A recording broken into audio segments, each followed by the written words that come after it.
Excuse me. I just want to announce that we will be live streaming this on Facebook. So for those of you who want friends and families to see this, they can go into the LOHM's Facebook page, and it will be streaming live. We will be getting started around 12:30, so about 20 minutes we'll start our panels.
Good afternoon.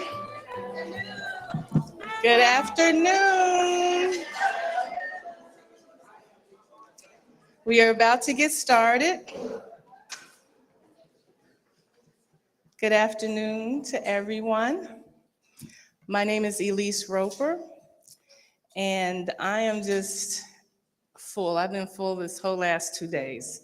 I told Kim we need a box of Kleenex up here. But I am so delighted to see you come out this afternoon for our Lunch and Learn about remission, hosted by the Ladies of Hope Ministries and Reform Alliance. I just want to give a little background as to how we got to this place. I was released from prison in 2016, and I have a restitution of $5 million. And I'm an attorney as well, so I never knew the criminal justice system. I'm a transactional attorney, never had any run-ins with the law. And so when I heard the restitution, I never understood the impact that it was going to make on my life and how it would affect my family as well. So a couple of us who have large restitutions, and you will hear from some of those ladies later, we were talking, especially towards the end of 45's presidency, and when we were confident that we would have a new administration, we said, okay, well, maybe now's the time for us to try to get rid of this restitution. Maybe we have somebody in office who will do what he says he's doing about criminal justice reform. Now, several years prior to that, I happened to be in my car listening on a Sunday morning and on Sirius XM Urban View, and I heard this radio show about criminal justice reform, which you don't usually hear about that on the radio. And so it was Topeka Sam. I'm like, okay, this is kind of interesting. Okay, all right, we're putting it out there.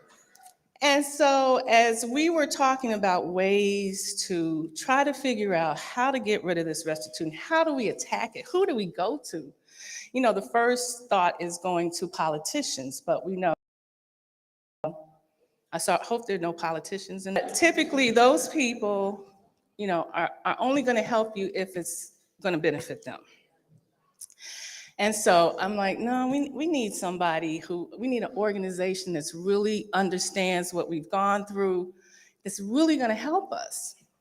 And so, you know, I've been praying about it, my friends have been praying about it, and the day after Joe Biden was inaugurated, January 21st, 2021, I said, okay, Lord, who do I need to use? And I'd seen Topeka, saw that she was involved in the CARES Act, the First Step Act, and had gotten a pardon from Trump. And I looked at her ministry, the Ladies of Hope Ministries, and it's interesting, the same vision that God had given to Topeka, he had given to me in prison as well. So she was doing the same type of things and felt impressed to reach out to her. So I sent an email. Right before I sent it, I said, Lord, if this is the person that you want to be involved in this, have her reach back out to me. So I sent the email, and 30 minutes later, she answered. She said, sure. I said, you know, we're looking for someone to kind of help us understand. Maybe you can give us some advice. And she said, sure, I'll be happy to meet with you. So we set up a meeting, met with Topeka, and you know, we're like, we have restitution and it's a hardship. And Topeka's like, okay, yeah, I know some people who have restitution. Yeah, I got a girlfriend that has a $30 million restitution. I said, okay, so we need some help. And at that time, she was a little busy. And she said, okay, well, look, I'm doing something right now. Let's schedule another meeting. And at the next meeting, after one of the people who will be sharing her story later explained how restitution has impacted her ability to move forward, she was on. And she said, this is a travesty. You all should not have to be continued in bondage with this restitution. And most of you hopefully will learn today. That's our purpose, is to teach you about what restitution is, how it affects our lives, and what you can do to help us to move forward. She came to Chicago, met with us. We did a Facebook Live. My former defense attorney was on to kind of talk about restitution. And at that time, he mentioned remission. None of us had ever heard of remission. He said that, well, this is a way for you to get rid of it. And so Topeka's like, well, let's put our petitions together and submit them to the pardon attorney. We're like, yeah, okay. So we've gotten more women involved. But again, I told you that I had prayed about this. It doesn't always happen when our timing wants it to happen. So we've been working on this since January of last year. And through these last 18 months, God has opened up some doors for us that we could never, ever imagine. And you are seeing the fruition of what God is doing for us. And so we have started our campaign, Remission Now. We are launching this. We had showed the video earlier, but we also have a petition out there that we will share with you at the end, so that we need your signatures. We need you to sign it, and we need you to back us, because we need the president, we need the world to understand how this is impacting not only us, but hundreds of thousands of other people. So at this time, the last 2 days, we have spent just kind of coming together. We have 27 women or 25 women who actually have traveled to DC to start this campaign. Now this is fluid, so you all didn't know I was gonna do this, but I'm going to do kind of a restitution roll call, because I want you to see the women who have been impacted by this. I'm sure most of you, when you walked in, would never have thought that I have spent time in prison. I don't look like who the media portrays as someone who's gone to prison. So I want you to be able to see the women who are being impacted by this. So if you have so I'm gonna ask you ladies to just stand. I'm not gonna ask you to introduce yourself because I see some of you all rolling your eyes at me right now. So I'm not gonna do that. I just want you to stand, okay? When I call your range, all right? So anybody who has a restitution under $1 million, stand. Okay, all right, thank you. If you have a restitution between $1 to $5 million, can you please stand? Thank you. If you have a restitution between $5 to $10 million, can you please stand? Thank you. If you have a restitution between $10 to $20 million, can you stand? Okay. If you have a restitution between 20 and 50 million, can you please stand?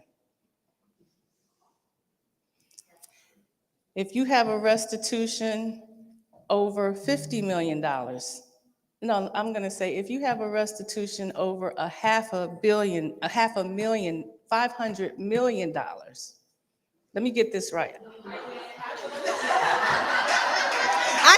I can't even talk. I can't even say the number. She has over $500 million. That was correct, right? Okay. See, I can't even say it because it's just crazy. Doesn't make sense. Okay. Oh, and then if you have been relieved from restitution, can you please stand?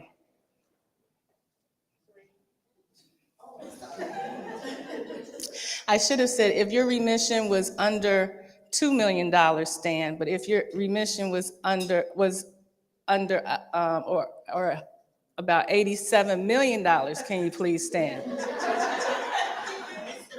Okay.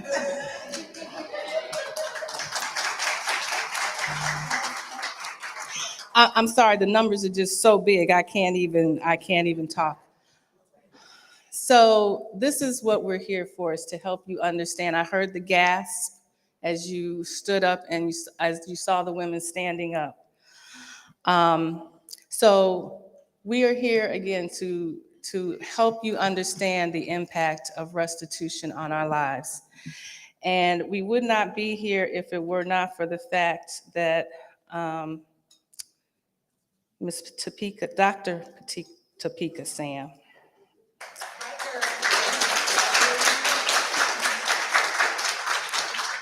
If Dr. Topeka Sam had not been obedient to what God has given her the mantle to take on, because Topeka is not benefiting.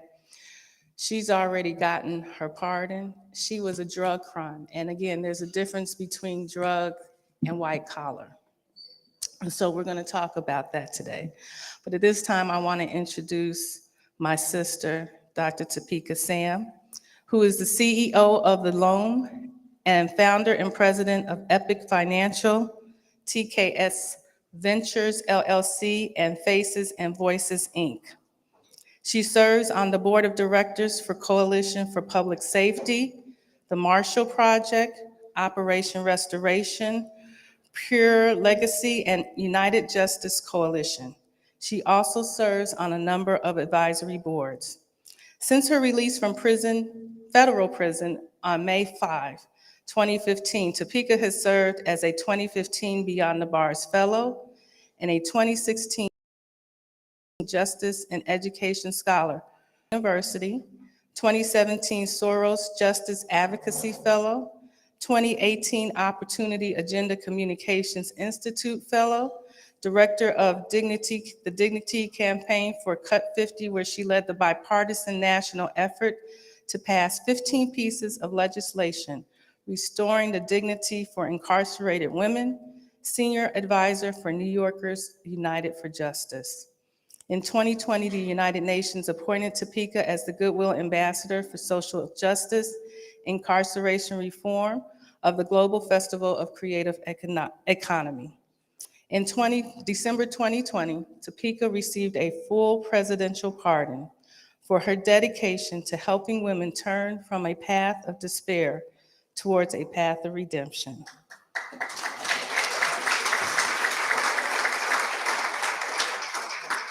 On May 5th, 2022, she received the first Social Justice Impact Award at the Variety Lifetime Power of Women Summit. And later that month, my girl received her honorary doctorate in divinity from the New York Theological Seminary.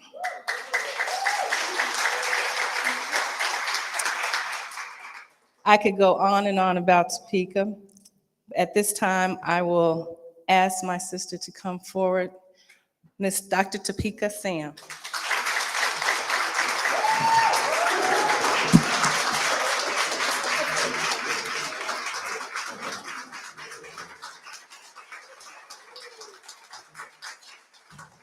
Oh, thank you. Thank you, everyone. Thank God for us being here today. I just got emotional when I saw everyone stand, and it's not like I haven't been on this journey with everyone for the last year and a half. I was told yesterday, time flies so fast. But just again, each and every time we do stand and share the experiences that these sisters are actually going through every single day today, right? Like they've spent their time in prison. They had to pay while they were in prison. Their family paid, really, right? And then they came home and had to continue to pay. They did their probation or parole and completed that. Some are still on because they won't let them off because of the restitution. And then up to 20, some paid for up to 20 years. Others can be reinstated after 20 years. And so for me, after it was like, God keeps kind of hitting you in the back of the head. When I was incarcerated, and I first heard it in the county jail when a sister had the restitution, who was being held to go to federal prison like myself. And then when I was in Danbury, and I met Dr. Jamila T. Davis, and she told me about the restitution and really the disparities that women and men face as it related to that. Then I came home and I met Sarita, who then talked about restitution and the impacts that it had on her and building her legacy. And then came Elise. And so, they say God says things in threes. I think that was 4. And, we have to be obedient when we do hear God calling us to do things. And so I'm just grateful that all of my sisters trusted me in helping to support and leading this campaign.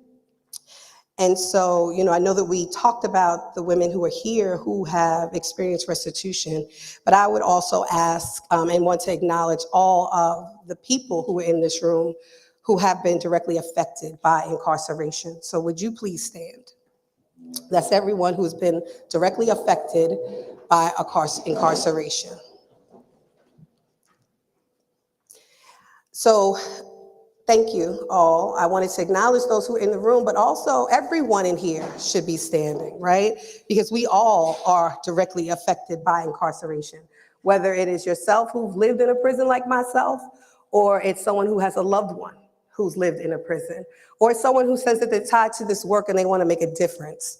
That makes us all impacted. And if we think in that way, then we'll want to be, we will take a sense of urgency and helping to change the same things that those who actually lived it because we were in that prison, do. And so at the end, I'm going to ask again, and I'm hoping that everyone stands then. But for the sake of this conversation today, I'm just going to give a little brief kind of history over restitution and why remission. So I'm going to share this first, and then we'll go into the Remission Now video that helped to launch our campaign. Also want to thank Kai Wan, who is Jamila's son, who did an incredible job putting it together, our campaign, and also the leadership that we're doing as far as getting the word out. And so as far as remission, even as the nation grapples with the crisis of over-incarceration and punitive sentencing, We face a parallel and related challenge that threatens the well-being of individuals, families, and communities. Excessive fees, fines, restitution orders, and loss of professional licenses can make meaningful reintegration nearly impossible, and sideline professionals who are eager to make amends and contribute to their families and their communities. At every point of the criminal legal system, the Ladies of Hope Ministries works to create alternatives to incarceration, decarceration, and post-incarceration opportunities by providing access to opportunities, resources for education, entrepreneurship, and sustainability through advocacy. Across the nation, people are burdened with excessive fees, fines, and restitution orders. They face financial penalties far beyond the impact of their crime and carry liens and judgments that can create seemingly insurmountable hurdles to successful reentry, reintegration, and the ability to contribute meaningfully to their communities and our nation's economy. On average, formerly incarcerated people owe as much as 60% of their total income in debts directly related to their legal cases. Formerly incarcerated people are unemployed at far higher rates, 27%, and as Sarita pointed out to me yesterday, 44% of formerly incarcerated Black women will remain unemployed for the first 5 years post-release. And with recidivism rates, they say recidivism happens within the first years of post-incarceration, then if you can't get a job, then obviously what's gonna happen? Thanks, Sarita, for pointing that out for me yesterday. Oh, Lord. When they can't find work and they pay more than 40% less, again, what do we think is gonna happen? In many so-called white-collar cases, these consequences grow exponentially. The financial consequences of liens and judgments in white-collar cases mean that many people cannot participate in the banking system, own a home, or even work in professional settings that might allow them to make meaningful restitution. The same criminal justice policies that saw the United States become the world leader in incarceration and hyper-punitive sentencing are at the root of the restitution crisis. The combined 20-year mandatory repayment window, crippling effects of liens and joint and severable provisions, and estimation of paper losses to calculate restitution have created similar perverse outcomes as in the prosecution of drug, property, and personal crimes. Today, restitution, a never-ending sentence, will focus and discuss on the financial and professional consequences of these types of convictions and the steps that we propose to transform this inefficient and harmful system into a pathway of healthy reentry, personal and professional development, and meaningful contribution. And so we'll play the video for our Remission Now campaign, and then I will invite the first panel up to start. 84 months in federal prison. I served 77 months in a federal prison camp. I served 60 months in federal prison. I was sentenced for wire fraud and served 54 months in federal prison. I served 8 years and 7 months for conspiracy to commit the care fraud. I was sentenced to 30 years in federal prison for mortgage fraud. My restitution is $30 million. My restitution is $18 million. My restitution, $7.3 million.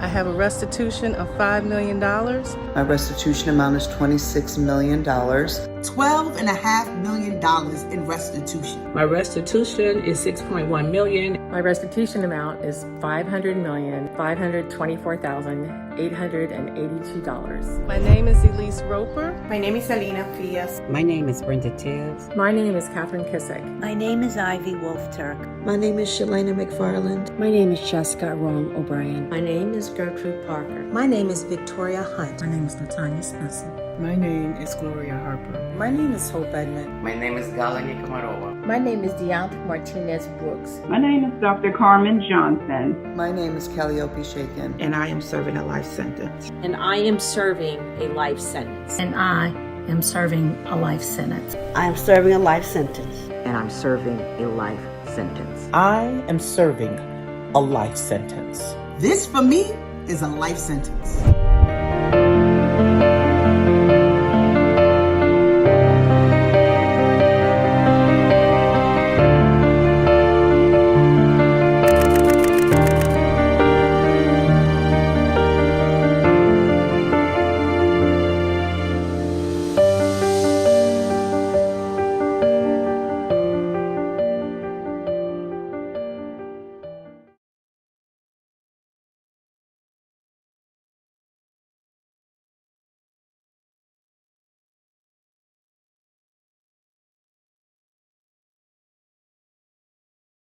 not free while any of my sisters aren't free. What's the quote?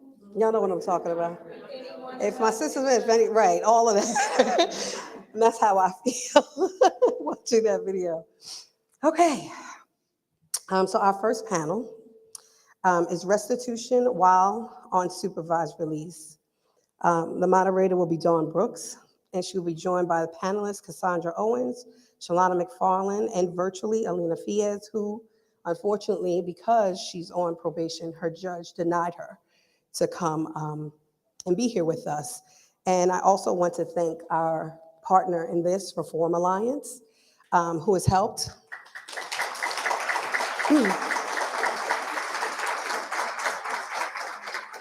Who has helped bring us here and has partnered with us on this campaign, and also the NACDL, who is helping us think through the legislation that we want to propose in order to change these laws that impact people who are under surveillance with restitution.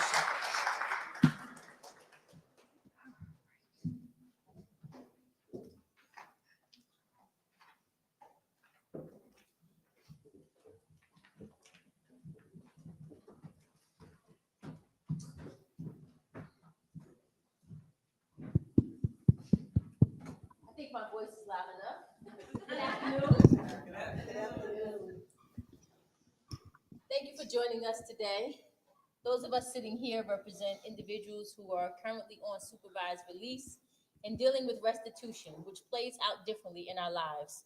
So I'm gonna go down the row and ask some questions, and hopefully you will get a better understanding of what we deal with every day in this process. I'm gonna start with Alina, who is on the screen, who could not join us today because I believe in this situation, she has the most unique story. So Alina, could you tell us why you're not with us today? Can she hear me? She might be muted. Okay.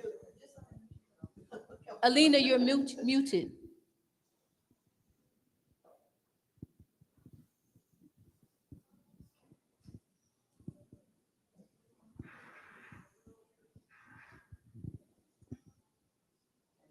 Can you hear us? We can't hear you. Okay, technical difficulties. There's always something, right? So while they try to work on getting her unmuted, I'm going to start with Miss Cassandra.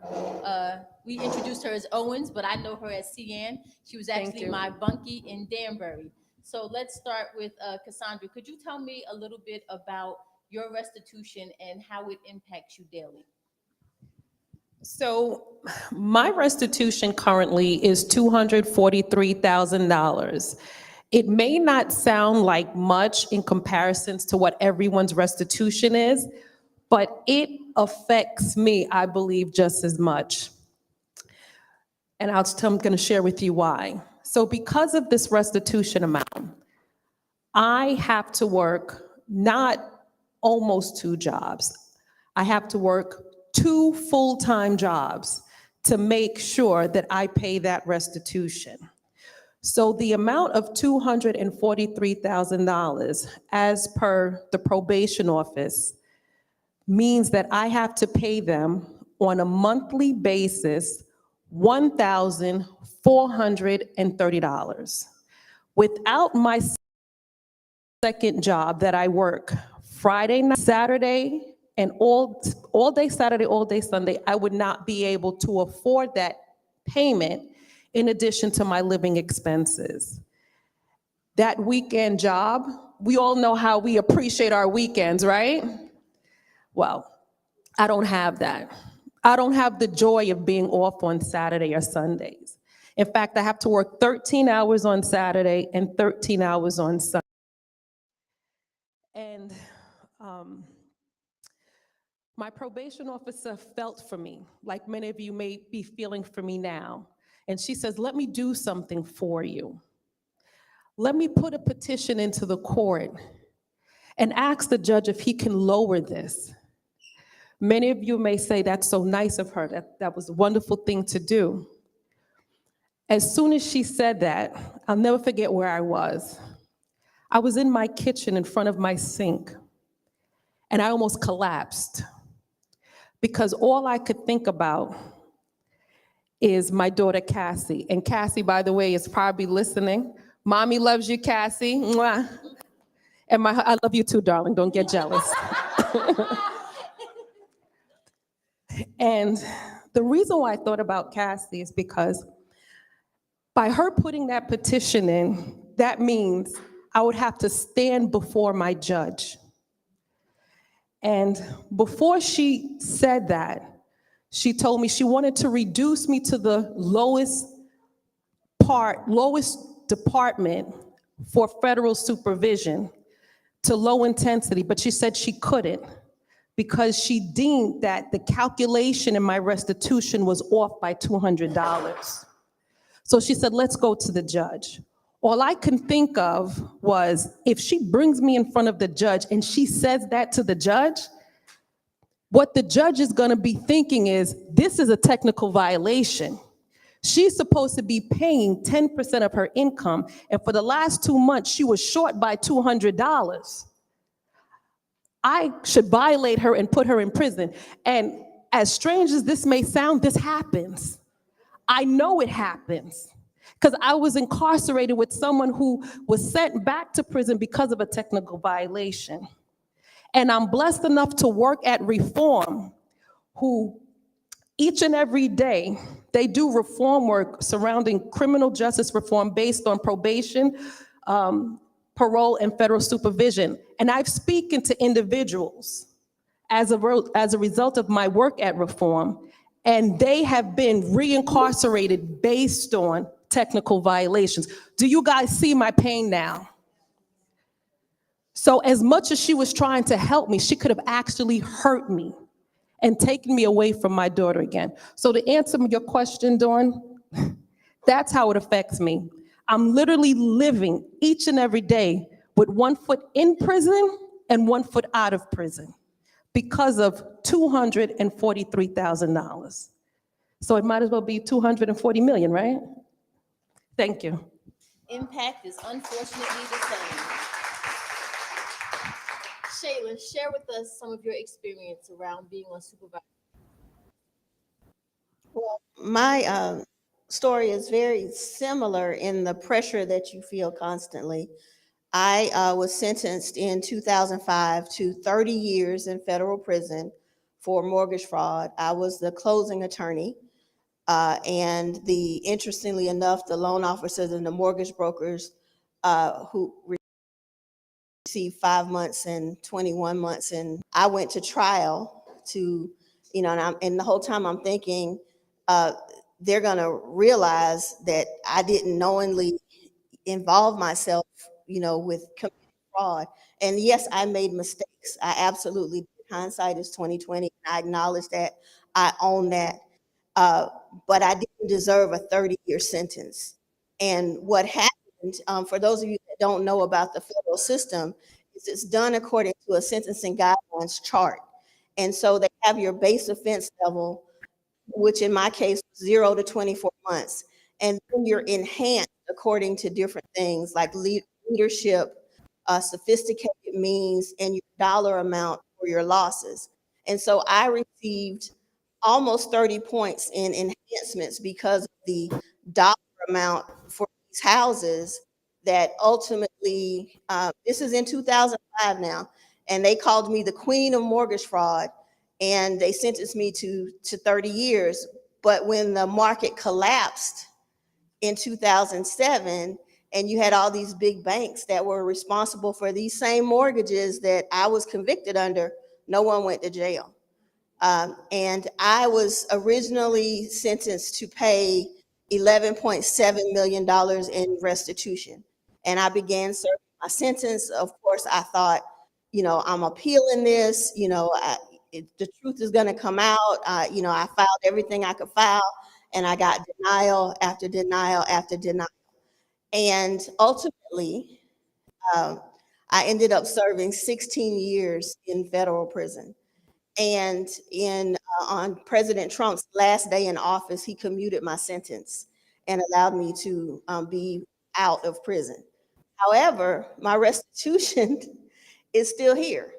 And during the entire time that I was in prison, even though I paid every month while I was there, and when you're in prison, they have something called the Financial Responsibility Program. And so it's a formula that they use. They look at all the money that comes into your account. And this is money family sends you to be able to buy shampoo, soap, sanitary napkins, to be able to call home. They take all of that. They don't care. They add it up and they say, we're putting this into this formula and this is how much you have to pay.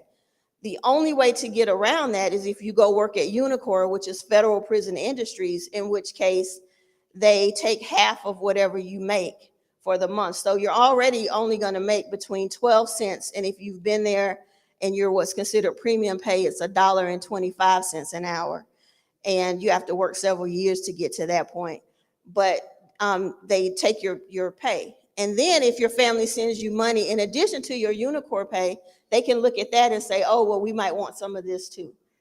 And so you're afraid to ask your family for money because it's, they're already taking care of your kids, their help, they've gone through a lot. But you got to pay this restitution. And then once you get out, then probation comes, which is where I am now under supervised release, and you meet with your probation officer. They have you fill out all these forms. Where are you working? And that's another issue, like who's gonna really hire you? I was an attorney before, but I'm disbarred. I can't practice anymore.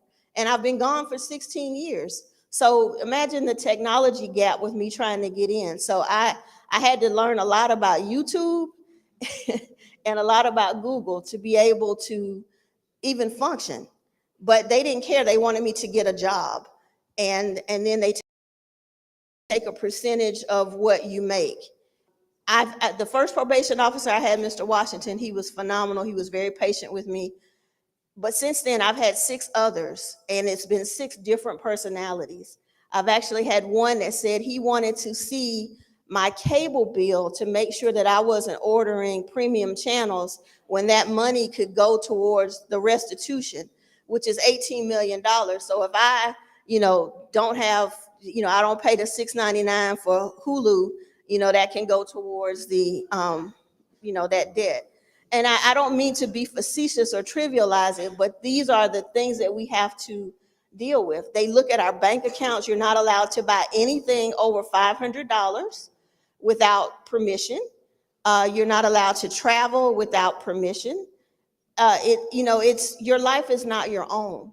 And for me, what's the hardest part is I gave you 16 years of my life, and I come out and you still want more. And I still have to pay this ever growing restitution, which, the interest keeps going up. So what I'm paying is not even covering the interest, not to mention the underlying principal. And this is a judgment that can go on for 20 years, and then they can renew it for another 20 years. And so what that means is that it's a judgment against me. So it's on my credit. So can't get a car, you can't buy a house. Everything has to be in my mama's name. It's sad. And for a grown woman, it's just very humbling because I want to come out and I want to stand on my own 2 feet and I want to do the right thing, but I can't do it with all of this on my back. I have a daughter that's in college. She needs help with tuition. And they don't care. I take care of my parents. My mother has dementia. My father has Alzheimer's. So when he looked at my cable bill and said, why do you have these channels? Because my parents like to look at TV. It provides them some solace. And he says, well, we're going to have to revisit this. I mean, what more do you want from me? And it's not just occurring to me, ladies. It's happening to all of us. And it's not that we're trying to not pay a debt that we owe. It's not that, but we've paid with blood, sweat, tears, with days from our lives, with missing graduations and prom and sports events and everything with our children. And yes, we hear you when you say you should have thought of that before you committed the crime. I get it. But there has to be justice, and there has to be mercy, and there has to be second chances, because that's what this country is supposed to be about. And it seems unfair that people who commit far more heinous crimes than filing some deeds at the courthouse for mortgage fraud can buy a home, can buy a car, and I'm being kept at the poverty level struggling. And it is so overwhelming sometimes. And I thank God that he gave us this group together, because these women, if nobody else gets what I'm going through on a daily basis, they get it. They know what it's like to go to your bank account. I can remember with my daughter, we were going to the beach one day when we lived in Florida, and I went to get $20 out so we could go to McDonald's, and the money was gone. They go into your bank account, they can take your money whenever they want to. So then you're afraid to put money into your account, but then you have to fill out these financial reports. Court don't want to get caught not revealing all the funds that you have, but then you stand the risk of them raising your restitution payment. So it's like you can't get ahead, because every dollar that you make to get ahead ends up having to go somewhere else. So it is truly the definition of what they call, I think, hustling backwards. It's just so hard, and it's overwhelming. Thank you, Shayla, for sharing that.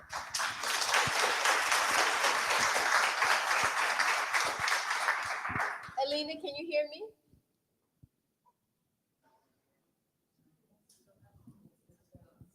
Alina? Can you hear me? Okay, while we continue to work on those technical difficulties, I'm going to share a little bit about my experience. Similar to some of what they've shared, I have $236,000 in restitution, and I'm currently on supervised release. And all the stories that Shay just talked about how it hinders everything that you do, what you have to account for, etc. But in my case, my restitution is joint and several, which means the government recognizes that I didn't get all of the money, yet I'm still responsible for paying money that they know I did not receive. However, you can't tell me what has been paid towards restitution. If somebody were to call right now and ask what has been paid in this case, they could not tell you. We're not entitled to that information. So I'm held responsible for paying restitution, but you can't tell me what the other co-defendants have paid and how it has decreased the amount of money that I supposedly owe. And so for me, it's been an uphill battle that I have been fighting. I ended up in bankruptcy court because the corporation, which was quasi-government, filed for bankruptcy. And because the government didn't do what they were supposed to in posting a payment that was supposed to go towards them, they sued me in bankruptcy court. So now not only do I have a judgment against me in my criminal complaint, but I have a bankruptcy judgment for the same exact money, not any fault of my own. So now, as I'm trying to fight through this bankruptcy process, I asked my attorney, could you find out what has been paid joint and severally? Because bankruptcy court's records show that some of the money has been paid and it should be deducted from my account. They will not release that information. So I said to my probation officer, you are an officer of the court. While you are responsible to make sure that I do properly, you're also supposed to be responsible to make sure that what I'm paying is correct. Well, needless to say, that caused me a little bit of difficulty because it sounded as though I was questioning his authority. When indeed, what I was asking him to do is his job. If part of your job is to protect me, is to make sure I'm doing right, then you should be able to help me get this resolved. Not. As a matter of fact, I was then told that I could not be put on the lowest probation because of the restitution issue. So now I'm also being harmed because every time I leave my state, if I want to cross the border, I live in New Jersey. If I want to go to dinner in New York, I have to call somebody to say I'm going to New York. Yet I forfeited $33,000, which was actually my share before I went to Danbury prison. If that money had been turned over to the proper people, I would not be in bankruptcy court. If the money had been credited in my account, when you look at me, it would not look as though I have not paid any restitution. So I forfeited $33,000 before I left. I paid restitution while I was in Danbury. I continue to pay restitution now. If you pull up my account right now, it shows that I have paid zero.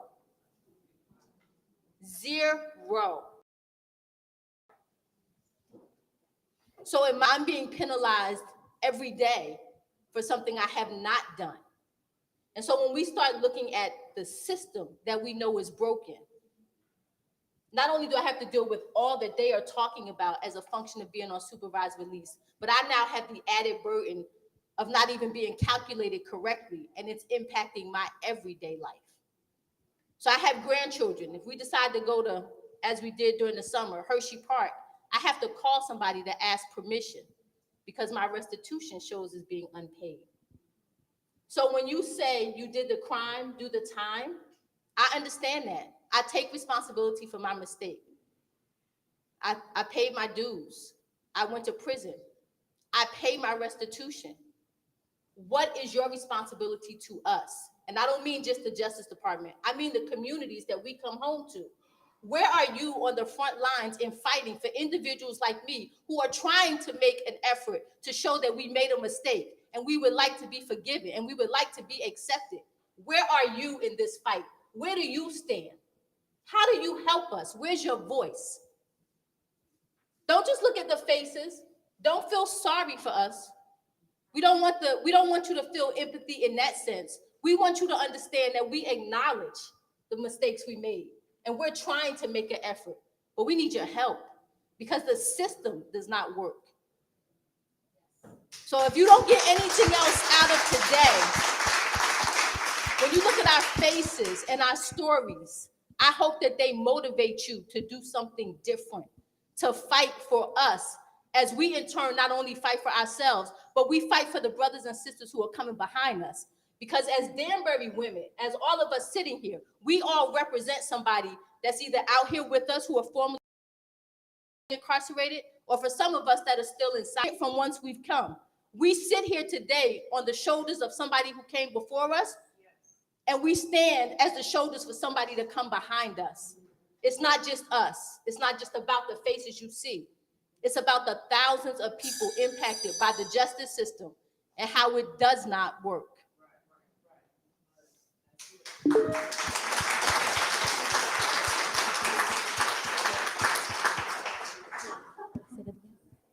Are there any questions?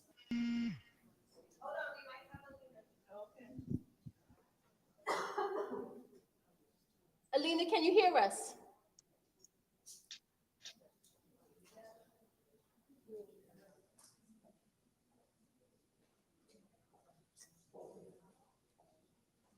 Alina? Yes.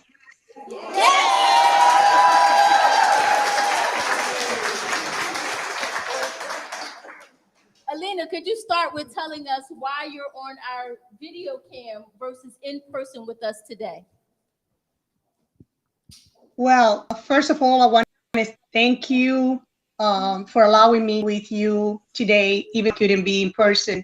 I was denied the my travel permit by the judge here in Southern District of Florida, very common.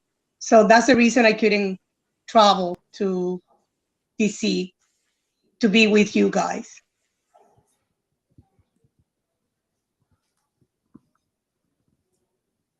Alina, how does this everyday process of supervised release and restitution impact you? Well, as all of us, we are carrying this heavy board with so many negative impacts in our life. As I explained in my case, this is a case that has been. It was a joint restitution or amount that we have to pay. It comes back 10 years ago, and I was sentenced to serve 135 months in prison, 3 years supervised release, and then a restitution that is, we know, is a life sentence. I have been trying hard. I have been trying to do my best, but nothing gets better. Restitution has dramatically affected my life in many negative ways. this is as a result of this case, the government seized half of our family's assets and destroy our middle class life that we, with so much sacrifice and work, we were able to achieve. My son have been suffering this further, as well.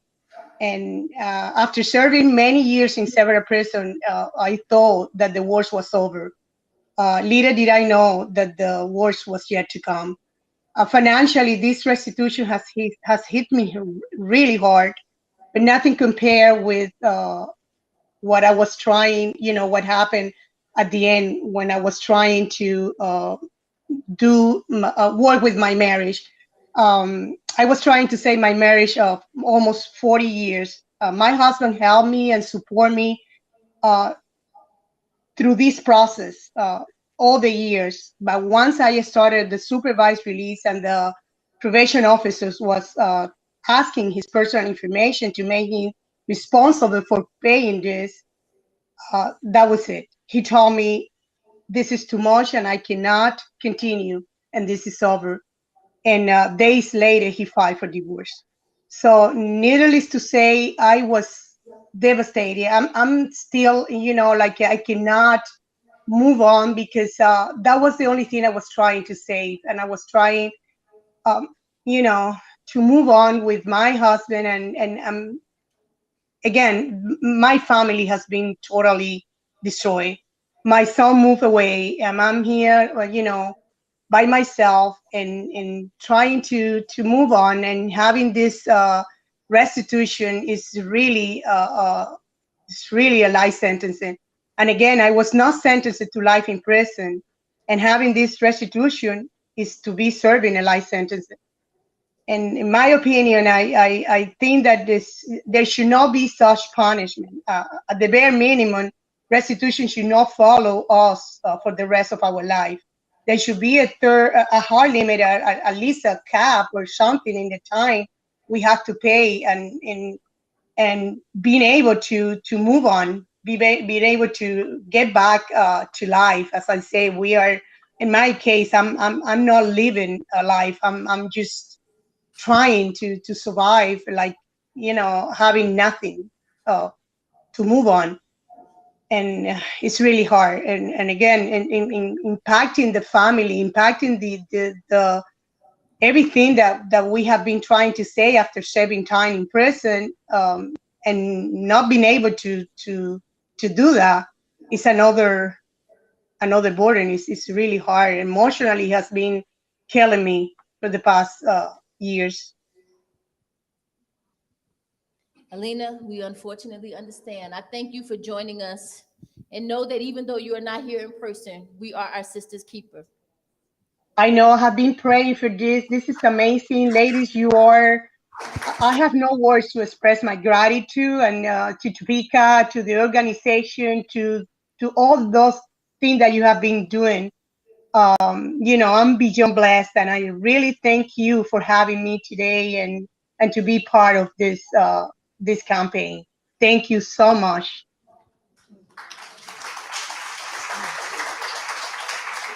I'm joining Topeka now in the tears.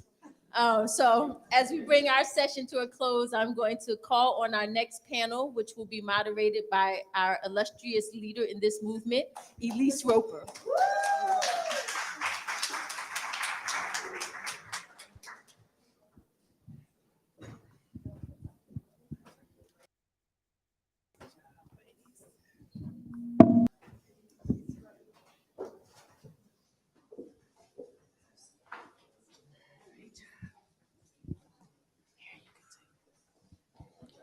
Moon River.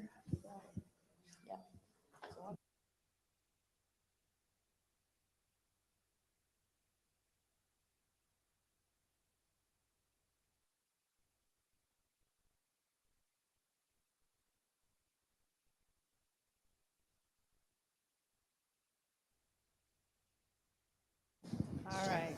Yeah, because we are joined at the hip, remember? Yes. All right, that was very impactful. Can you all hear me? Use that attorney voice, Elise. Okay. I just want to state that Alina is a clinical psychologist. And she owes a $27 million restitution. Prior to my being incarcerated in 2015 for mail fraud, I was the managing partner of a small minority law firm in Chicago. As I stated before, this was my first time ever encountering the criminal justice system. I admit I made some poor judgments. I have accepted responsibility for my actions and have served my time. Drug and other criminal offenders are able to serve their time and are allowed an opportunity to get back on their feet. Yet, with white-collar offenders such as myself, we are looked upon in a different light. All of the women on this panel were prosecuted as a result of the mortgage and financial meltdown between 2008 and 2013.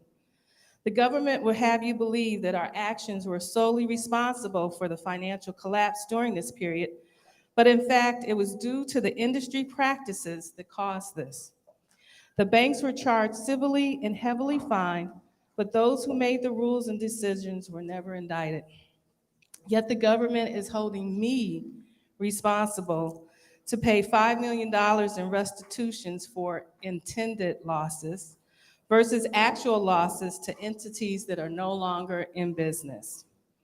A few weeks ago, I was in a big box store trying to just check out, get my groceries, and my card was declined. I've used this card for many years, and so when this happened, I'm like, what is going on? And luckily, my husband was with me that day because I am an authorized user on this particular account. So we called the credit card company, and the man said, well, ma'am, is your husband there? Because I cannot speak with you. And I'm like, what's going on? And the person on the other line said, she is no longer an authorized user. I had just used the card previously, maybe the week before. And when we got home, we actually got the letter from this particular bank stating that I was someone that the bank no longer wanted to service. All of these women on our panel were professional women, thriving in their careers, yet because of a mistake, they are living a life sentence. At this time, I'd like to turn over to the panel and ask each one of you to introduce yourselves and state your restitution amount. Good afternoon. My name is Lori K. Westerfield. My restitution amount at this time is approximately $1 million as far as my balance, and I served 54 months in a federal facility. I'm Calliope Shaken, and my restitution amount is $26,600,000, and I served 46 months in federal prison. Hi, my name is Tanya Pierce. My restitution is $2.4 million, and I served 21 months in federal prison. My name is Kathy Kissick, and my restitution is $500,524,882. And I served 8 years, in federal prison. Seemed like 8 months, though. All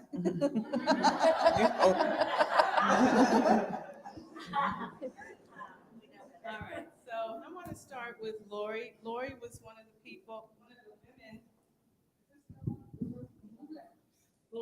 of the women who originally worked with me to seek out how we could get rid of restitution, Lori and Callie.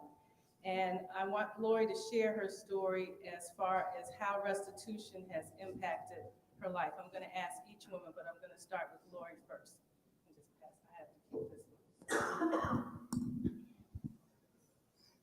I'm going to share a specific story in the interest of time.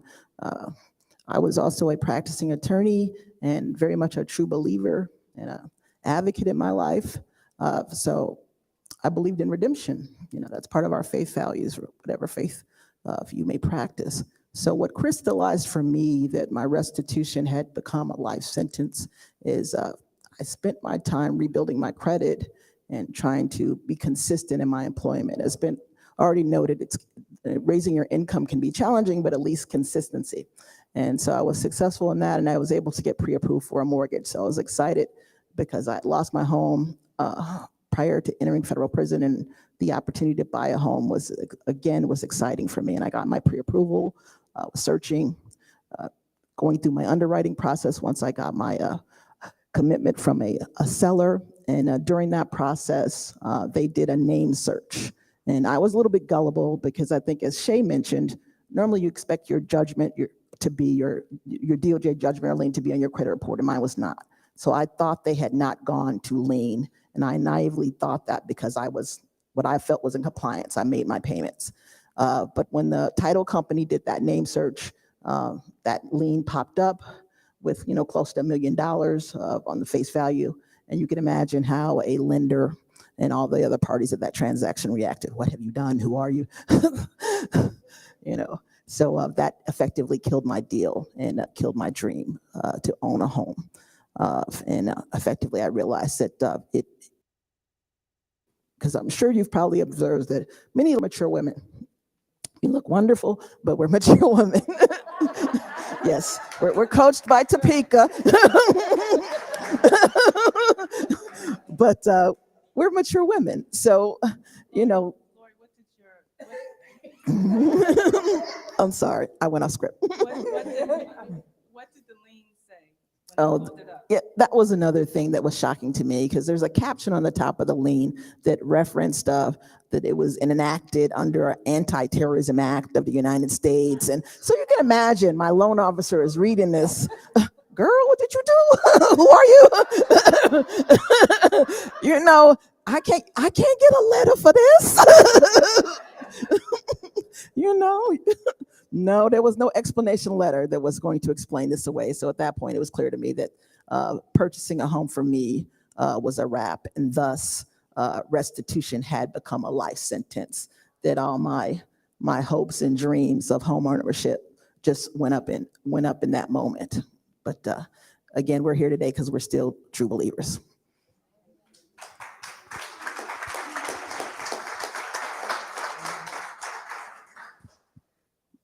I'm Callie, and my restitution has totally. I'm living with it, and it's. I lost all my independence.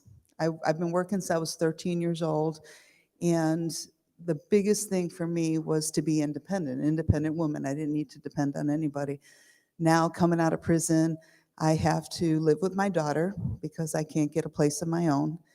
I am a mature woman.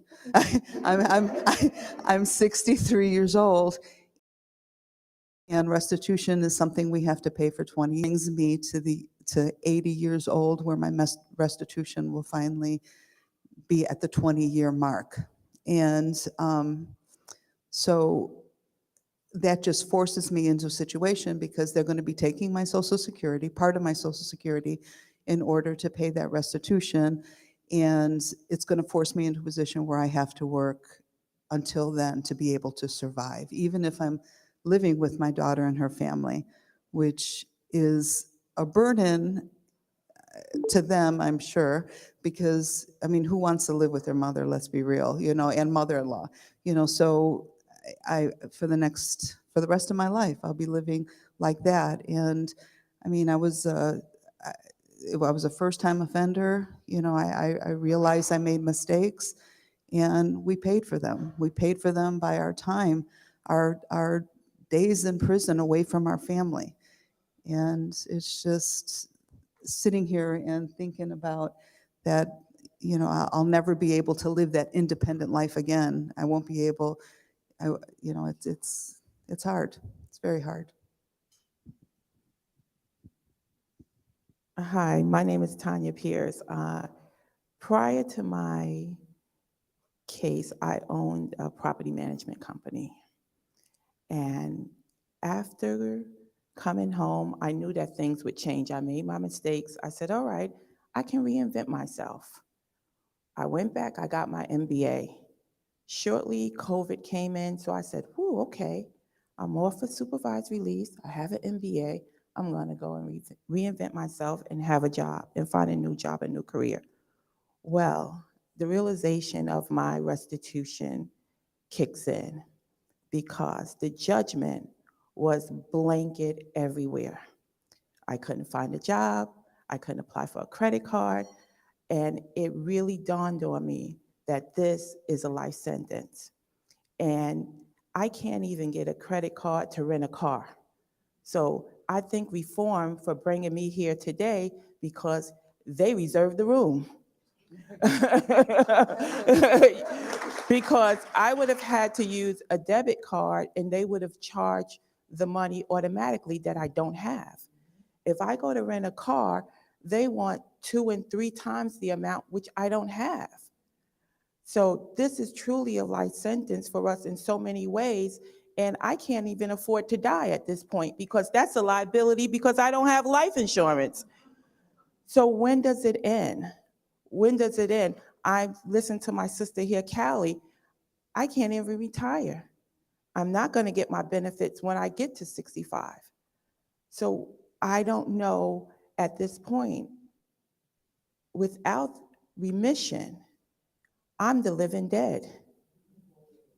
And until I met Elise,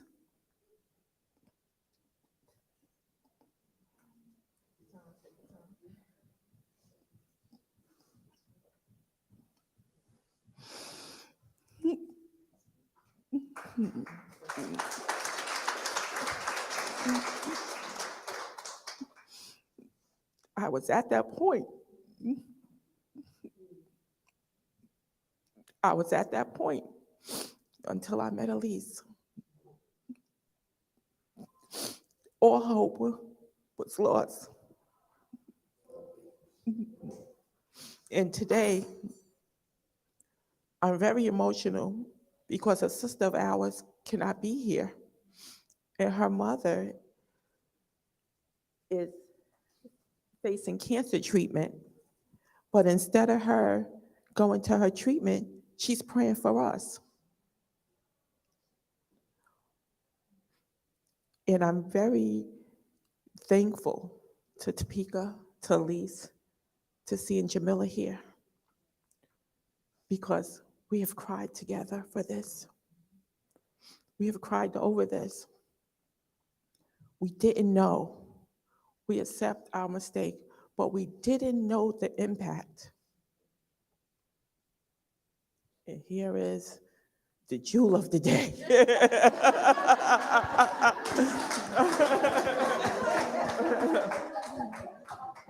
I'm really the fake diamond in the bubblegum machine, so, because that's all I can afford. My name is Kathy Kissick, and I was in banking for 25 years, and I still tragically dress like a banker most of the time. But I was in banking 25 years. I was an executive at a bank and got caught up in trying to save the bank the wrong way. And my customer did some bad things, and I didn't know about most of them, and that doesn't excuse it. But when I was sentenced to 8 years, and I was so shocked at the 8 years, my knees collapsed because I thought, oh my God, I'll never see my kids graduate from high school or college, and I just collapsed. But they didn't even discuss anything about restitution. I did not get my letter about restitution until I was already at camp. And my roommate at Coleman, or my bunkie, as we say, at Coleman I got my letter and it says, you owe $500,524,882. Please send a check to the U.S. Department of Justice. So my roommate, and I'll just call her name was Stony. I won't say her full name, but she goes by Stony. She said, ooh, Bunky, I could make you a nice check. Because she was there on counterfeit. The Secret Service got her on counterfeit. She goes, I did a great job. I go, well, obviously not, because you're here. And she said it was the Statue of Liberty got her messed up occasionally. But anyways, so that was the little levity. But it was kind of like so ridiculous. And I remember calling my attorney on the Corlings thing, and he's like, Kathy, don't worry about it. It's ridiculous. You'll never be able to pay it. Just go on. And then I was like, crying and wasting my 30 cents a minute crying to him. And he said, look at Martha Stewart. Martha Stewart has reinvented her life. When you get out, you can reinvent your life too. I go, Martha Stewart's got millions of dollars and only had to pay $250,000. I have maybe $250 and I have to pay $500 million. It didn't work. So anyways, this is the first time that I've been together with everyone that I have not cried. And I have a saying at home that I always say, I'm not going to let the terrorists win. And you can say, fill in the blank, whoever you think the terrorists are in my life. I know who they are. I won't say them, but whatever. But I won't let them win. I get very upset. I feel like my life is over. When I was sentenced and all this stuff, I thought, oh my God, I might just go run in front of this car. And my girlfriend that I was walking with said, Kathy, don't do that because you're just going to damage the car and become paralyzed and then they'll sue you. I go, that's probably true. That is my luck. So the thing is that I'm trapped. I am trapped. I can't do anything. I am working 3 jobs because they put a lien on our house. They put a lien on what's left of my retirement because I worked for the bank and the banks went under and I don't have a retirement anymore. So basically I have what's in my checking account and that's it. I work the 3 jobs because our house is old. Everything breaks and we have no way to repair them other than cash. And so that's my story. It's just the way it is. And if I could turn back time, I would. I can't. And I feel like I'm a good person and I volunteer for my community, but I've got this lead weight around me. So keep the mic. So I'd like for each of you to tell the audience who you are. Who I am. Who you are. What do you want them to know about you? Other than you. Do I have to go first? Yes. I am Kathy, and I'm a mom of 2 wonderful boys. And I love my friends and my family, and I'm a good, decent person and a hard worker.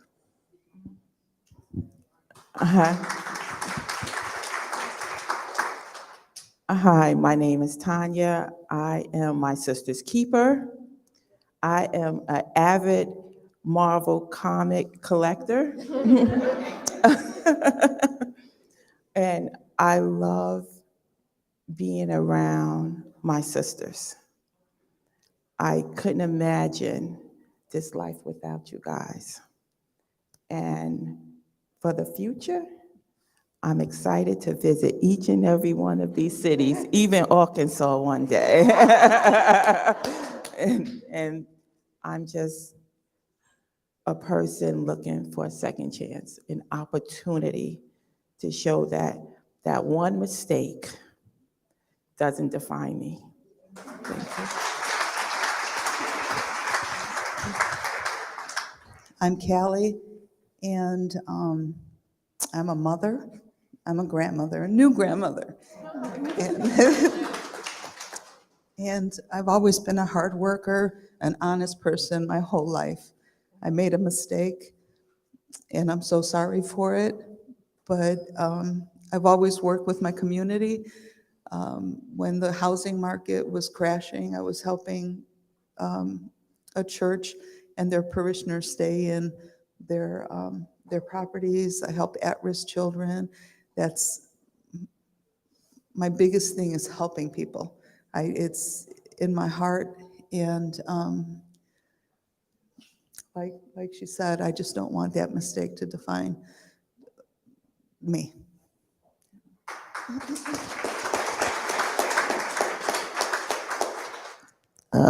First and foremost, I'm a Black woman in America, and I embrace my community.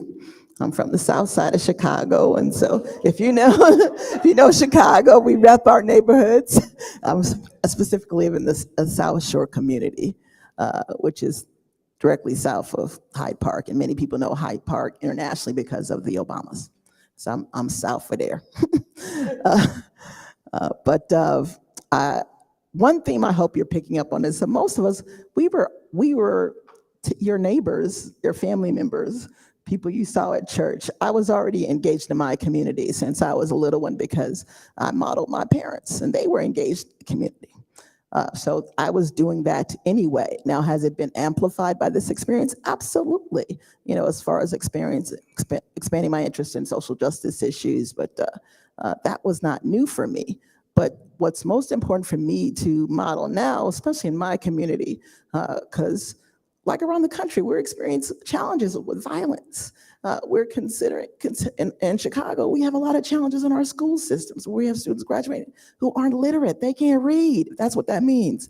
And so I'm trying to model resiliency even though I went through this event in my life, I'm still pressing. I'm still moving forward. I'm still trying to lift myself and that it can be done. Now, granted, have we outlined that this is an obstacle for us? But it's just that. And we know with organizations like Ladies of Hope Ministry under leadership of Dr. Topeka Sam, that we can overcome these things with policy, you know, ultimately changes to our federal code. And we just have to model that. We believe in that. We're going to advocate for that. And we know that there are allies in this room and allies watching that are going to help us, you know. So that's my responsibility, just to keep being, I'm a bit of a black nerd. You probably picked up on that, you know, so, but I believe. All right. We have a few minutes. Does anybody have any questions that they would like to ask our panelists? You all did such a wonderful job. No questions?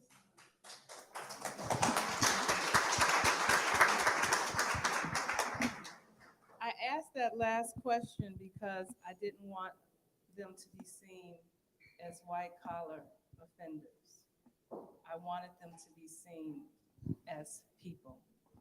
And that's what each one of us wants to be seen as. Everybody has made a mistake. Ours has just been caught. That's the only difference between me and you. Amen. And so I want us to remember as we move forward in this fight, the faces that you are seeing today. And again, we ask for you to bring your support to help us in this life sentence of restitution. Thank you. Amen.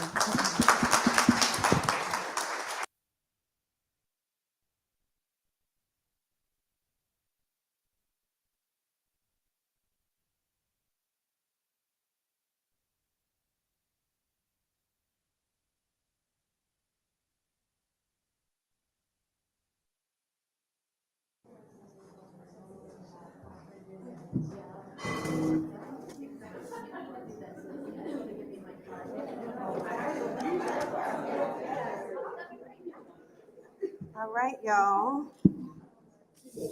How's everyone feeling? Emotional, what else? Heavy, what else? Angry, what else? Shocked, amazed, all the things, right? You would never know, as we've heard, any of the sisters that you've seen have, one, been to prison, but are two, living imprisoned, right? Whether they're on probation or parole, whether they've been home for many years, up to even 20 years, some, but still having to pay this debt. So as we've also heard, every sister that's spoken has taken responsibility, right? So it's not even about that. It's not a lack of empathy or, you know, feeling as if you should not have, you made a mistake, that there's ways of holding people accountable, but there's also ways of holding people accountable while also healing people. And prison, we know, doesn't do it, and or living in community in prison doesn't do it. And so I'm proud of all of my sisters here today who have shared, because as we often say, those of us who are speaking every single day about this, that reliving our trauma to convince people to do what they know they need to do, what is right, is difficult. And that we shouldn't have to keep talking about most terrible thing that's happened in our life in order to get people to want to act and respond. And so a part of this campaign is to yet again elevate another issue that is not talked about, because often when we think or we hear about white collar crimes, we think about the Bernie Madoffs of the world, right? That they should have because they did this. And while that may be the case, that everyone who has suffered with some type of experience through incarceration, poverty, or spiritual mental imprisonment deserve a second chance. And I'm hopeful that through what we're sharing here today, it will activate people to want to do that. And so for our final panel, Life Without Restitution and Reforming Restitution, I'd like to call up my panelists, Sarita Stibe, Judith Negron, Erin Haney, and Roxanne Jackson.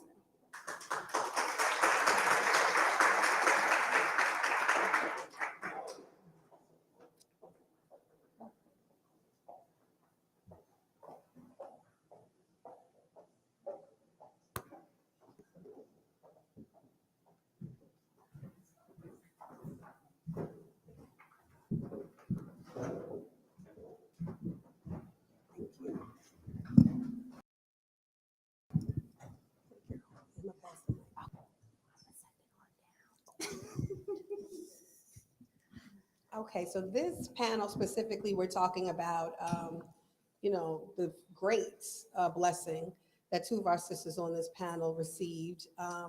Also, Erin, who is here with Reform Alliance, but also a great friend, and as we affectionately call her, E-Money.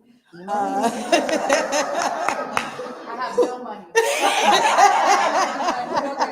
But she gets stuff done like she's, worth millions of dollars. So to talk about, the work that has been done around clemency, why we partnered together with Reform Alliance for this issue, and then also Roxanne, who is presently living with the issue, but has been leading the effort within the group on what reforms that we're looking to change as it relates to different legislative asks. Because while we're asking the U.S. Pardon Attorney's Office, the President of the United States to grant remission to these sisters and others who may apply, we also know that there are sisters who are still sitting in prison. As we heard from Shay, and we will hear from Judith, that without clemency, that they would still be sitting in prison. And so we still want to advocate for clemency, but specifically as it relates to restitution, that there's an application for clemency with the little box that you check, that you're asking for the forgiveness of this financial debt. And so many people don't know about it, and we're grateful that people are listening. And so we'll also tell you ways that you can help to elevate this message, get the word out, and who you can speak to get to push the reforms that we're looking to do. So I'm going to start with Judith. Judith, can you share a little bit about you? How long your sentence was, what your restitution amount was. I'm happy to say everything post. And why and how this has changed your life.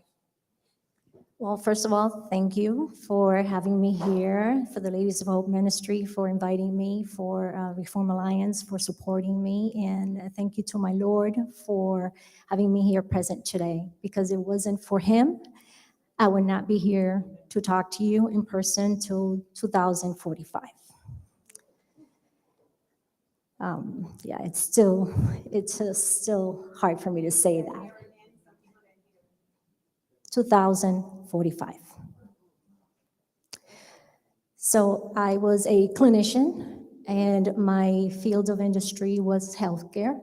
And during the late 2000s and all the issues that were going on with financial industries, I got indicted, and I went to trial, believing that justice would prevail. And as a conspiracy law goes, everybody goes. And so I was charged initially with one count, and I felt compelled to fight that charge, and I received a superseding indictment, with an additional 24 counts. And that put my sentence to over 200 years. That's what they call stacking. So there's a baseline. And in addition to the baseline, then they put all these enhancements and enhancements upon enhancements. And you just skyrocket when it comes to the guidelines. And my sentence was not even in the charts. My numbers were not, it was 52 in the scale, and the scale only goes to 43. So basically, life. Now, my judge was lenient in that he only gave me 35 years. 35 years to a 40-year-old. I was going to come out, if I was to come out. Healthcare doesn't exist in the system, so I was not going to come out a healthy person, even a healthy 75-year-old. But back to that, it's still hard for me to talk about it, right? Because, again, it's surreal for me to be speaking to you here today. And the reason why I'm here is because I have a moral obligation to do so. I've left so many sisters behind that are in the same boat, in the same situation. I'm not unique. There's an entire profession. You're seeing some here, many are still inside, that has been affected. Financial crimes is an issue. And a lot of the times, these numbers that they sentence you with. Try again. Okay. I thought they cut me off. I'm like, she's talking too much.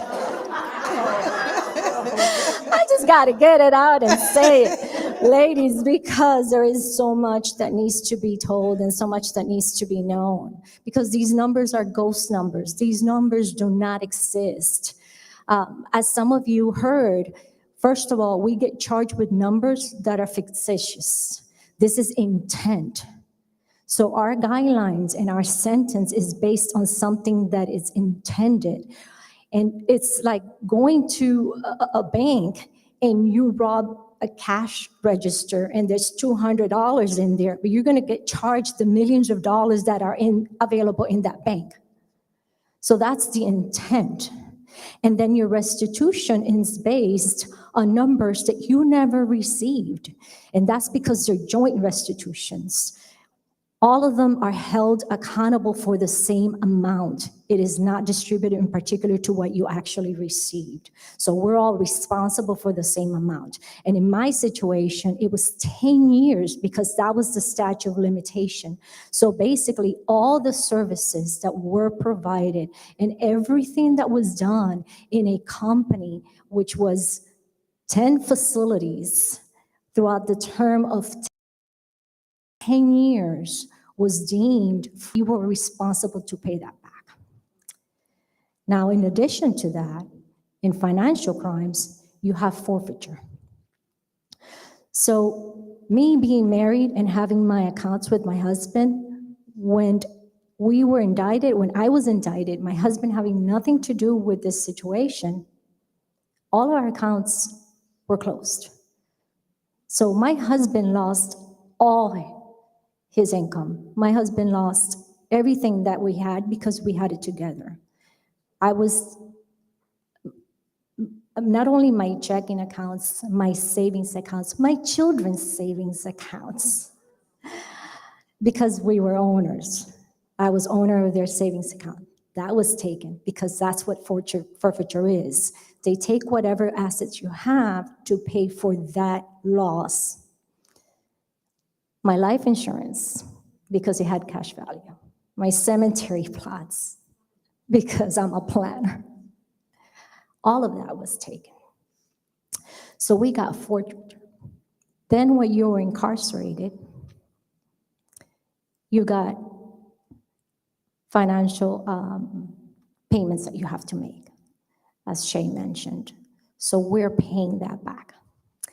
Then when you get out and you've already completed your sentence or done your time, then you've got restitution.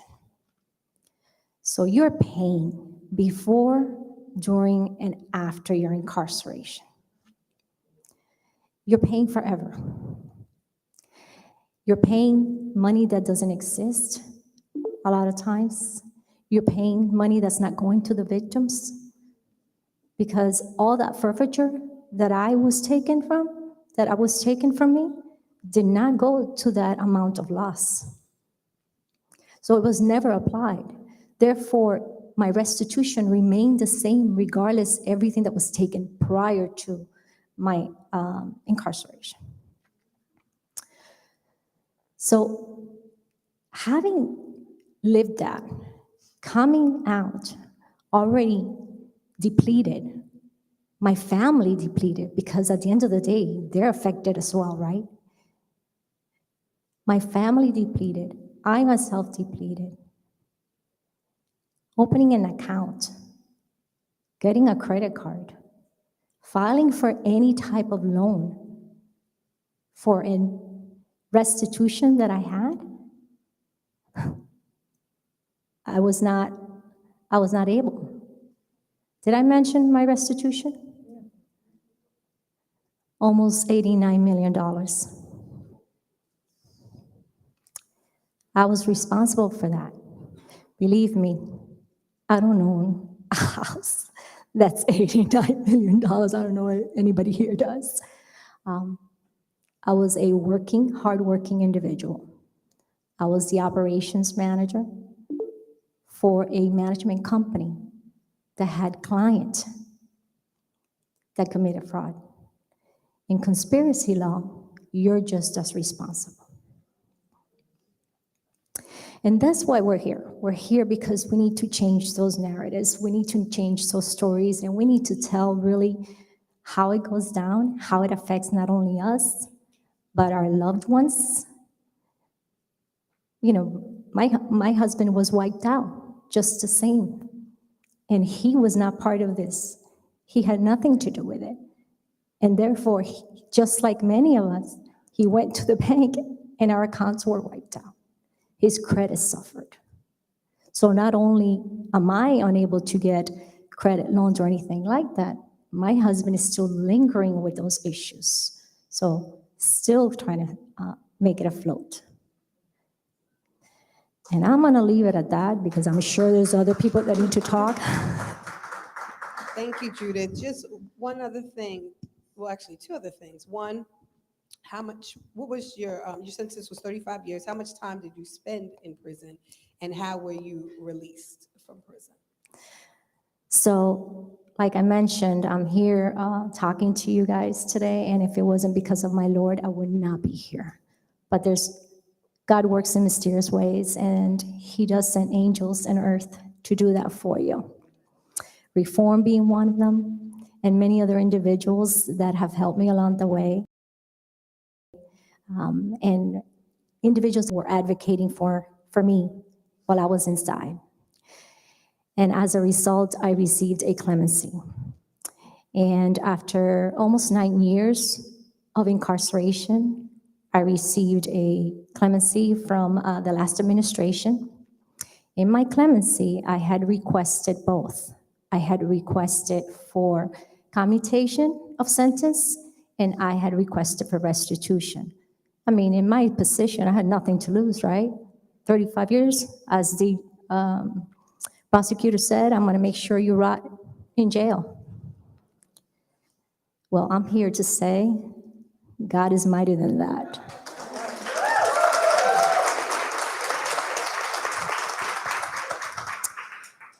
And though my clemency did not come initially with a restitution, my sentence was commuted almost 9 years after my incarceration. And then almost a little bit less than a year later, I received an additional clemency on his last days in office. And that clemency came with a remission.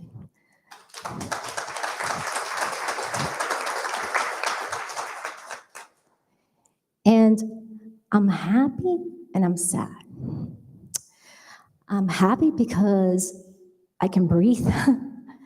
I no longer have that unrealistic number and expectation that was not only hurting me, but hurting my loved ones, because at the end of the day, it was affecting them as well. But I'm sad because I'm unique in that space, and I shouldn't be. There's so many individuals that are deserving of a remission, and it has to happen. It has to be given, because everybody gets a second chance.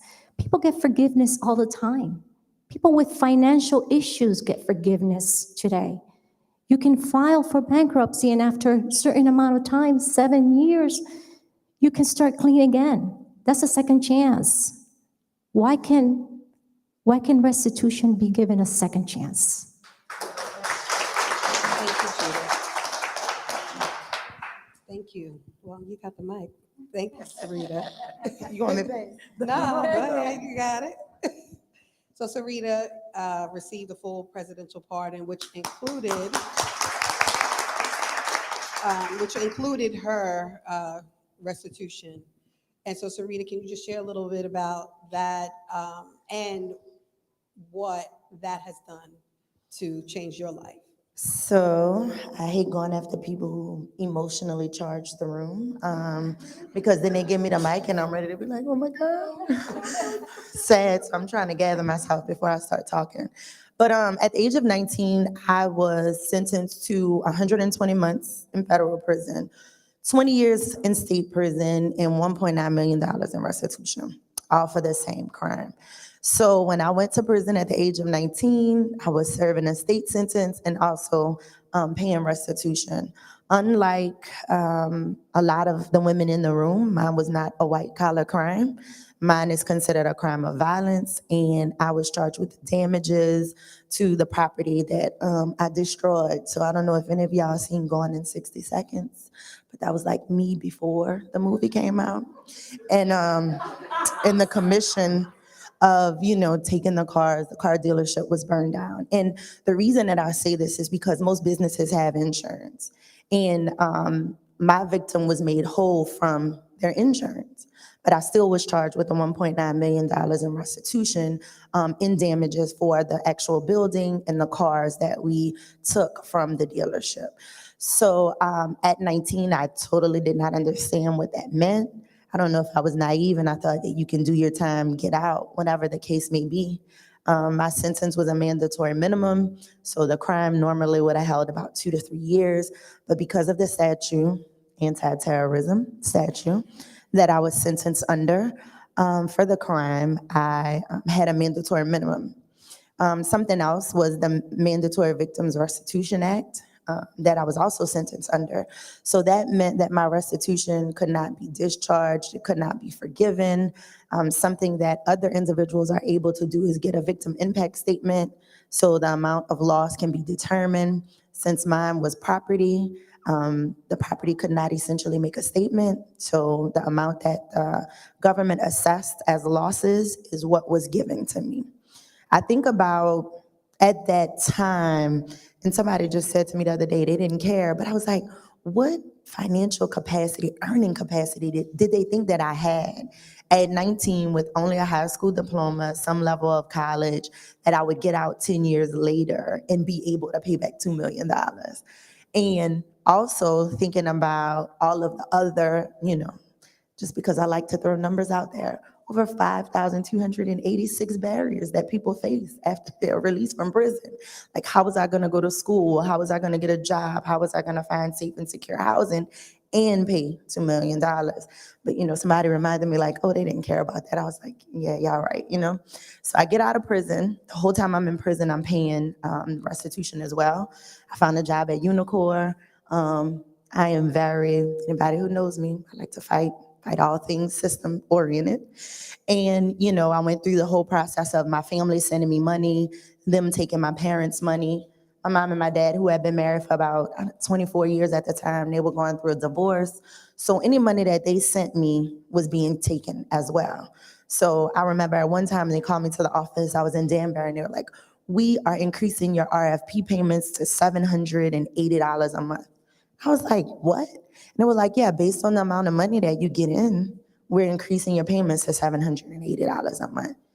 I was like, no, y'all not. I was like, that's my mom, our family's money. Like, they send that to me to live in here because we have to pay for everything: soap, lotion, deodorant, toothpaste, all of these different things. This is the money that they send me. And I can't go to the kitchen in Danbury and eat because there's an officer who's in there who doesn't like me, who has targeted me since day one. So for 2 years, I didn't go to the dining hall to eat. And y'all gonna take my money? I was like, well, we're gonna see how that's gonna work out for y'all. I took all the money off my books and I was like, take zero out of nothing. So then I go into this refusal status in prison because they bully you in prison. And I could only spend $50 a month in prison. $50 can't buy anything in prison when one bar of Dove that they sell in the store is, $1 and we're paying $2.34 for it. So, I went into refusal status. I'm radical. I'm like, I'm sending money wherever I got to send it to get what I need, but y'all not going to get it because my mom and them didn't do anything. So went through that series, finally got in at Unicor. They started taking half of my check in Unicor, but I was okay with that because it wasn't coming from my family. When I was released from prison, I was on state parole. I was on supervised release. So I had to pay probation fees to the state. I had to pay supervision, whatever was tied into my federal supervision. And then I also had to pay restitution payments. This is as soon as I got out. No job, nothing. These fees start accumulating. So anybody who knows about, I talk about Maslow's hierarchy of needs, finances usurped safety, security, housing, food, all of those things because I had to pay this first or I was going back to prison. So that is the kind of urgency that they put on you while you are on probation or parole. If you don't pay this, you're going back to prison. So I would pay those entities before I even ate, before I paid rent, before I did anything. So I told somebody one day I was just waiting for somebody to show up and bust my knees, for not paying them. Like I felt like I was being, targeted by a loan shark or somebody. Because they call you, everything is threatening you going back. You're going back to prison if you don't pay this money. So finally, I was like, okay, I'm gonna go to school. And I graduated college in 2 weeks or a week after I graduated college. I got audited by the Eastern District of Texas because that's where my crime was out of. And they raised my fee to pay them monthly because they knew that I graduated with a degree in clinical laboratory science and my income was going to increase. So before I ever got a job, started the job, my restitution payments increased. And then when I started working in the field, my license was on probation with the entity once I graduated because of the crime years ago, and that came with a fee. So now I was paying the Louisiana State Board of Medical Examiners a probation fee. I was paying the state of Louisiana a probation fee. I was paying restitution, all for something that had happened over almost 20 years ago. So I was a person who had been paying restitution for 20 years. In 2016, I started researching what could be done because I always said it's like this albatross around my neck. And I began to look at who's the money going to? Where is it? Let me follow why there's such an investment in this thing. And I learned that there's over $60 billion of uncollected restitution. The restitution goes into a pot, and my victim isn't necessarily the person that's getting paid. It just goes to people, at the discretion of the federal government. I learned that it drew interest. I had the same issue of not being able to find out how much I paid, but there's something that says they have to mail you something that's connected to your number. So put it in writing, and then they were able to send me a printout of everything that I had paid that was connected to my number. But so many of my payments over the 20 years was missing. And I had no way to prove it, especially the amounts that I paid while I was incarcerated. So the interest over 20 years had grown so much that I didn't even recognize the number that I was responsible for. And then 2 of my co-defendants, it was 4 of us together, haven't paid a dime. So me and another young lady who have always paid, when you hear women talk about joint but severably liable, that's what it meant. So yeah, my pardon, which I got from the last administration on his last day, in the last hour, midnight, I got a call to say that I received a pardon. I told this story yesterday. Aaron and Jessica, like Topeka, it's so many people, but we're kind of like my angels on earth, because me and Aaron talked about how can we figure out to get this restitution off. What can we do? I did my own application because Erin is an attorney. She was like, I'm going to look at it for you before you submit it. She edited it for me, gave me recommendations. I had her on a wild goose chase looking for my victim. I wanted to talk to them. I mean, we've done a lot together to get to that point, but I was asleep when I got the call. Me and my wife had just had our daughter, and she was about 3 months old. Anybody who knows about having a 3-month-old and you getting that first night of sleep, and my phone rang, and I was like, Jessica, why are you calling me at 12 o'clock? She's like, I'm just wanting to let you know, you got your pardon. And I was like, well, what does it say? And I was like, that's the dumbest question. And Jessica dutifully read the whole thing. But then what I realized was, in my mind, I was looking for, is this restitution gone? But I was groggy, so I couldn't ask that question. And once I heard that it had released me from all of my financial obligations, my wife always says that people who have restitution don't get married, but yet she married me prior to the discharge. But I was like, you can stay.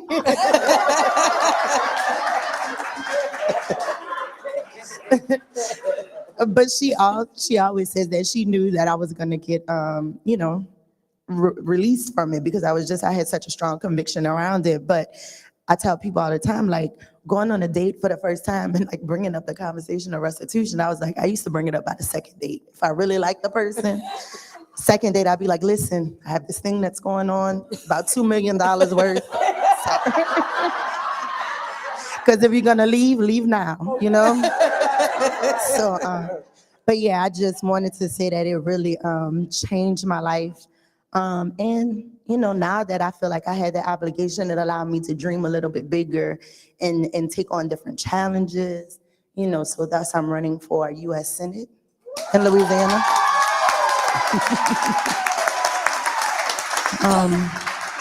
Yeah, because even removing the restitution from around my neck has allowed me to think that I can have life outside. Thank you, Sarita. Vote Sarita side. Vote Sarita side. Okay, well, Roxanne, I'm going to pass it to Erin first. Okay. No, just because there's an order in my brain. That's why. Okay. So as we talked about E-Money being everyone's earth angel, she's so humble, but she's great. She has helped many of us, not only with personally, because I was blessed, I got a full pardon and didn't apply. So, and I know it was my angels like Erin and Jessica and Alice and Dan Loeb and all the people, and God, first and foremost, that afforded that to happen. And also the legislation, right, that we worked on through First Step Act and Dignity and so many other things. And so, one, partnering with you all at Reform was comfortable because we've done so many incredible things together. And you all are incredible, but also because of the impacts that this has on probation and parole. And so I did hear a few themes that I want you to speak a little bit on. When we talk about conspiracy, one, often we hear, I was sentenced to a conspiracy drug charge is what my charge was. And often you hear about ghost dope and drugs, and that depending on what they say you have or someone says that you have, that then what happens, they charge you for that. So because they said that I was going to sell 80 kilos of cocaine, which I never got, but they said that I was then charged based on the sentencing guidelines of a mandatory minimum. Mine was 130 months. With financial crimes, it's the same thing, right? Based on someone saying that either you got this money or the intent to get the money, then they'll charge you with conspiracy in the same way. So I want to talk about that, why, it's been kind of a national conversation about that, but still it has not been changed. So why and how that impacts, the law. So we can start with that question. Sure, absolutely. Okay. Well, I'm just trying not to turn bright red and cry because I have so much love for everybody up here. I'm always just so humbled when people share their stories. And Topeka said, I've helped people, but really, and I know this sounds cliche, you guys have fundamentally changed my life. and really give me purpose and meaning. And I'll never be able to thank you enough for what you guys have done for me. So thank you.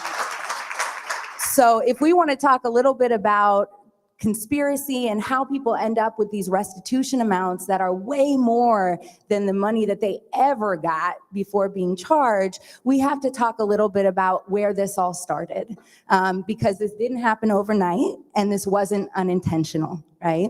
There were a series of laws that were passed to make this occur, and there have been a series of laws that have doubled down on it to ensure that it is more and more punitive every time somebody is charged and sentenced. So restitution initially, if we talk way back in the early 1900s, even if we looked at restitution, it was in lieu of incarceration. So the idea was, we've heard a lot of people talk about, you have to pay a debt to society. And the idea was there are different ways to do that, right? And so one way was to contribute money, and another way was through incarceration. In the 1980s, restitution became an addition to incarceration. So rather than in lieu of, we now have people paying with their days, their lives, their blood, their tears, all of the events that they miss when they're behind bars. And in addition to that, we have what many of the folks have spoken about here, people paying literally for the rest of their lives after they're out, right? So it could be both. In 1996, however, the Anti-Terrorism and Effective Death Penalty Act passed. And what that did was make restitution mandatory for a number of offenses. So now you're paying with incarceration, you're paying restitution, and it's not even an if, it's an always, right? If you have one of those crimes, you will be sentenced to restitution. And it's 18 USC 3663A. If you look there, that's where they lay out the mandatory restitution. And one of the things in there, and this relates to conspiracy and a number of the ways that they calculate restitution, is they have a bunch of different ways that you can calculate it, right? There's like 4 different ways because they knew that they wanted to have as many options as possible to calculate it. But if you look right at the top, the preamble, it says whichever is greater. Right? So they know right off the bat, they're going to give a bunch of options, but it's only going to be the amount that gives them the greatest amount of money. So when we think about 2021, right, courts assessed over $8 billion with a B, dollars in restitution. Now they know that money can never be paid back. They know that. And the way that they do it is through conspiracy charges. They do it through intent, right? So instead of saying, here's the actual amount that's lost, one of the ways that they can calculate it is the intended loss. And they do it even if there is no victim to be made whole. Right? And so Sarita talked a bit about that, right? We looked for the person in her case who we knew had already been made whole by insurance, who wasn't holding out for any money, who wasn't getting any money from the hundreds of payments that Sarita had made, right? And the government knew that, but nonetheless, through things like conspiracy charges and through the way that they assess restitution, they can still come up with these incredibly high amounts that burden people literally for the rest of their lives, even when they know they are never getting that money. Thank you. I appreciate that. And so I think my next question would be, outside of just the conspiracy law, what do you see, right, around probation and parole? Because we talked about restitution and we talked about that being in lieu of incarceration, but even when we talk about probation and we talk about, or I'm not going to say parole, we talk about probation, probation was also a sentence that was supposed to be in lieu of incarceration. And so can you talk about how that also changed, where federal supervision came back in, and go into that a little bit? Absolutely. So, I came to this work before doing this. I was an attorney for people on death row. So unfortunately, I was very familiar with the Anti-Terrorism and Effective Death Penalty Act of 1996 because unfortunately, most of my clients had been affected by that. So I really didn't do much related to parole or probation, and certainly not restitution. Because for me, it was a victory if my clients literally were not killed. And so I often thought of probation in particular as something that was not, it was a lesser of evils, right? So at least they weren't incarcerated and God forbid on the row. So this was something that we often looked for as lawyers. It wasn't until I started working with Cut 50 or now Dream Court Justice, talking with Topeka and Sarita and a number of other people in this room, that I understood just how damaging probation and parole are, right? Just how it is exactly a trapdoor back to prison rather than a source of support for reentry. Probation and parole have a number of conditions. Most people in the room know this far better than I do, that make it not just difficult, but impossible to succeed. So we're talking about people who are coming into the community with over 5,000 obstacles, right, stacked against them. And through probation and parole, we're piling on conflicting conditions, right? You have to have a full-time job, but you also have to be able to drive an hour to your probation office, in the middle of the day with no notice. That's just not possible for most people. You can't have a license. There's a lot of professional licensing laws, right, that get impacted. You often can't have a driver's license. And then on top of this, you are also required to pay your restitution. So we heard people on the panels earlier talking about having 1 foot in and 1 foot out of prison, right? That if you miss a restitution payment, you can be dragged back behind bars and lose your freedom. What we do to people and call it a second chance is mind-boggling, right? That cannot be justice. And I think everybody in this room who's been listening to these stories, does that sound like justice to anybody here, right? Absolutely. And so we got here from this whole notion that more justice has to mean more punishment. And from the stories that we're hearing today, we know that that isn't true, right? We know that that's in fact backwards. When you listen to all of this, you walk away feeling this sense of injustice and this motivation that all of this needs to be changed. We talked about the government knows they're not getting this money, right? They did a congressional research study and they expect to get at most $1 for every $10, right? They're not depending on this money. There's a narrative that it's going to victims, but it isn't. And so anybody who hears about this, who sees what's happening, who realizes what injustice this is, has to be moved to action, right? To change the laws, to ask for remission now, to do whatever we can to ensure that people know that there are avenues available for remission, for commutation and clemency, but also to have a campaign that actually changes these laws that requires people to be under this life sentence of restitution. Thank you, Erin. Wonderful. Roxanne, thank you so much, Erin. Thank you. Okay, I just got the 5-minute warning, so. Roxanne, we know you love to talk, honey. I can really wrap it up real fast, Well, you could go 10, it's our thing. I don't think anybody's going in 10 minutes. Okay. So listen, there's a few things I want you to just tie in. One, who you are, how long you were inside, what your restitution amount is, but also what were the recommendations that we all have been working on and that you all have been talking with the NACDL on around where we feel legislatively we can make changes for, our sisters and brothers who are struggling with this issue as well. Sure.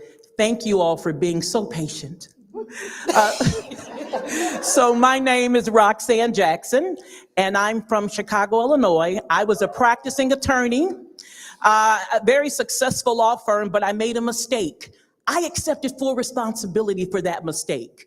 I was sentenced to federal prison for 25 months. I served 17 months.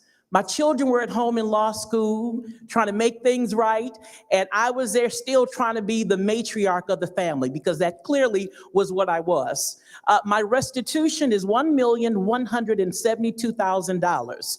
I had a 3-year supervised release. I had been paying my restitution from day one. I even paid over. I sent them a check for $20,000. Elise thought I was crazy. I said, no, I've got to do it right. I've got to make sure I give them this extra. When I petitioned for early release from supervised release, You know what they told me? They said, no, you're going to serve the 3 years. I had never had one infraction. The judge told me anybody who owes restitution will serve their time. That is the first time that my heart hurt during this whole process, because I thought that I had redeemed myself, and just to get slapped in the face, okay? So this is what I say. Looking at your faces, I believe that you believe in this movement. Am I wrong? Am I wrong? Absolutely not. So there's 3 things that we have to focus on as we move towards reform. Reform. Huh? How about it? Okay. Okay. The first thing that we have to keep in our minds, I tag this as is, and this is what is means. Number 1, show the public what the issue is. Unless people understand what an issue is, they can never be empathetic towards the problem, right? The second I is impact. How is restitution? How is probation? How is parole impacting our lives? People who look like you and me, like your mothers and your fathers and your sisters and your brothers and your children. What is that impact like? And I'm sure from today you've seen the impact, because I've seen the tears. The next one is the S, solution. See, we can tell you what the problem is, but unless we can show you the solution, you don't understand. So as we conclude this program, I want to say to you that it is very easy to go from this side of the line to this side of the line. It only requires one bad move, one wrong thought, one bad phone call, and you can find yourself from practicing law to being behind bars like me. So as we wrap this up in my time frame, I thank you. I'm appreciative of you. And let's fight for remission now.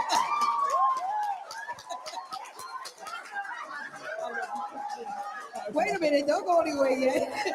Hallelujah. Girl, she took me to court. I'm gonna need her to do my campaign speech for me. I gotta get my license back, baby. I'm gonna need her to do. Wait, listen, Topeka, hold on. I need a campaign manager.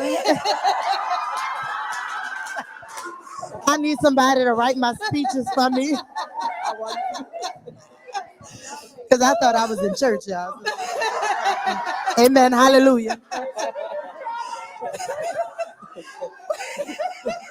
No, okay, wait a minute. Hold the mic. That's so funny. See, and that's why I wanted her to go last. Wait a minute. There is a method. I told you there's a method. But you talked. I do think we can get 5 more minutes. Right, that's it. No. But we talked about the solutions. Share some of the solutions through the legislative advocacy outside of the campaign, posing, and what people can do as it relates to getting their, local Congress for their state, their elected officials involved. Because once we do get this bill out, we will need people to co-sponsor. Absolutely. Yeah. That's right. Oh, but we are vote for Serena. Serena co-sponsor the bill, so you might get it in writing. All right, solutions. Roxanne, that's you. Okay, all right. Okay, so solutions. As we worked with the National Association of Defense Counsels yesterday, Kyle, thank you. Thank you, Kyle. Thank you. They put together about a 20-page report, and they listed several reforms that they were proposing. One of the first things was the removal of joint and several liability. That is crucial, because my part in the issue may have just been this much, but it doesn't matter the way the law is currently set up, because y'all all liable. So if we get it from one, that's good enough for us, or if we get it from the group. The other thing was removal of the 20-year provision, because right now you're on the hook for 20 years, and then as you've heard, it can be another 20 years or another 20 years. It doesn't matter. And so just basic things like that, may versus the wording shall. Very important, because one says you shall do this. The other gives you an option. You may, right? So things like that. And there's many more, but what we're doing now is Kyle is sending over that report to Topeka, and then she's going to distribute it to our internal committee. And we're going to go through it.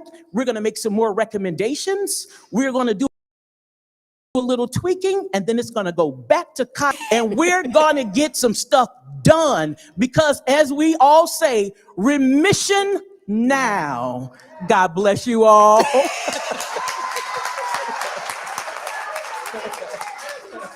You can drop the mic now.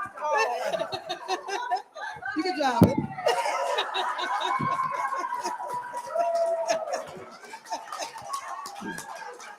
One more little thing. Lord, that's all Now you y'all. got me started now. No. The last thing is, honest to God, it's education. When people doesn't understand, they don't have an appreciation for what you're talking about or what you're going through. But when you can concisely and succinctly educate them as to the effect and to the plight that you're experiencing, they seem to be more willing to share some compassion and some empathy to the cause. So the first thing that we have to do with our legislators, our congressmen, and everybody else, we have to educate them as to why there are least restrictive means to accomplish the end result. All right? Can we drop it again? Yes, go ahead. Okay. Thank you to, okay. Does anyone have any questions for this panel? Any questions? No? All right, well, thank you, sisters.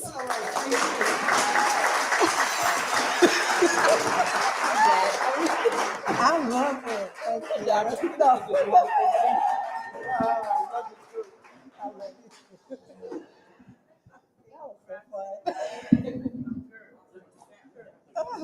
All right, well, as we conclude, I just want to give anyone an opportunity to share any comments who are sitting here about the things that you've heard, where you feel that you might want to be involved, where you're presently working that could be able to support the campaign that we have, get this word out, with platforms you can help us, with doors you can open for us to be able to continue to move the needle forward for remission now, but also the legislative acts that we are going to have during next session.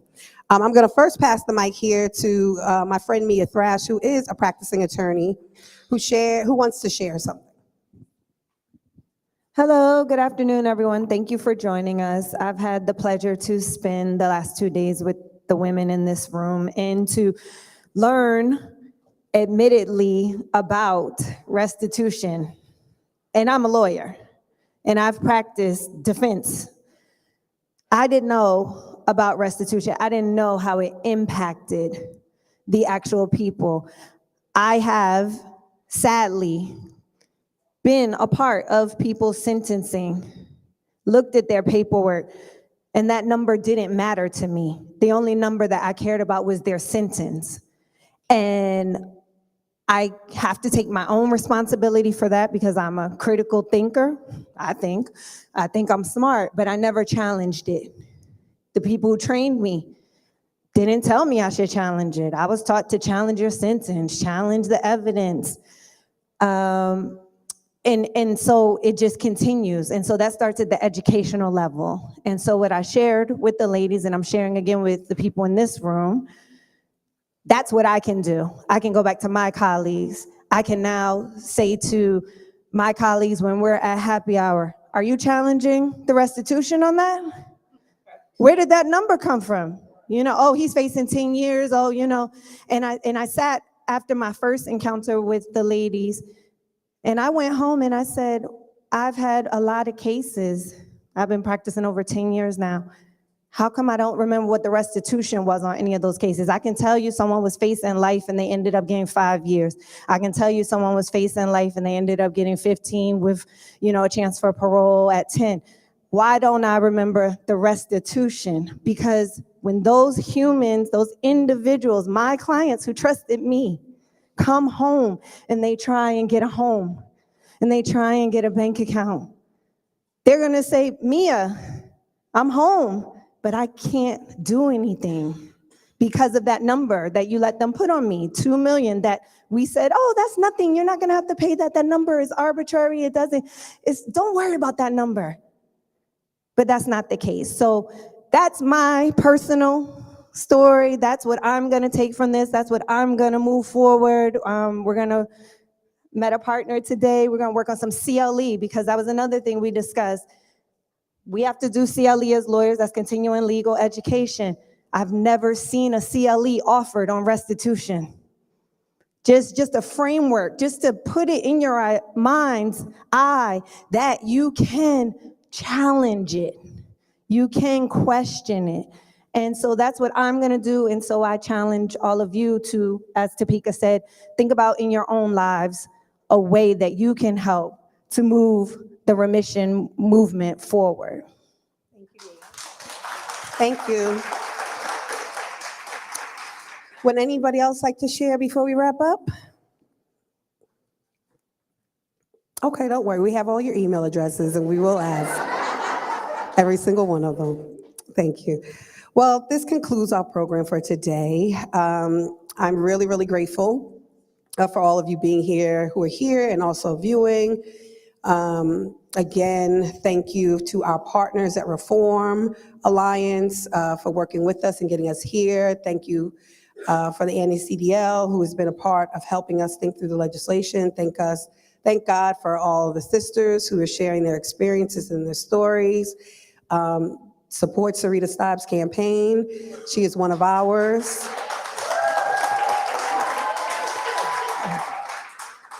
And she'll be passing out her cards so you can support her team in Louisiana. And I would just add that you can go on our website. There's some QR codes on the table where you can scan on your phone so you can see how you can support our continued work at the Ladies of Hope Ministries, how you can continue to support this particular campaign. Also, how you can sign our change.org petition. We want to get that out there. Also share the video that you saw up here today. It's on social media. Share it far and wide. Get involved. We had it was a lot of humor here today, which shows the resilience and the brilliance and, the love that all of these sisters share. But what we do know is that there are 70 million people in this country with convictions, part of whom is never talked about are those who are still living this sentence because of these financial crimes. And, we have tremendous hope. The U.S. Pardon Attorney's Office is listening. We had the people from the AG's office who are listening. And so we are confident that the president will listen. And that while people are not aware, on the video you saw, I think it was since 1945, 33 people received remission. And since 1945, only 2, according to the DOJ, were women. And those 2 women were here, Sarita and Judith. So, though we're happy that our sisters are here and home and not having to live with that, that is disgusting. That only 2 women since 1945, when only 33 people since that time received remission, right? And it's just because nobody knows about it. No one knows, but I'm glad to know that we are sharing this. It's important that you're starting to understand what this issue is and these egregious sentences. So please, we have a lot of food left. Please take your little bag home if you need to. But thank you so much for being here. God bless you all.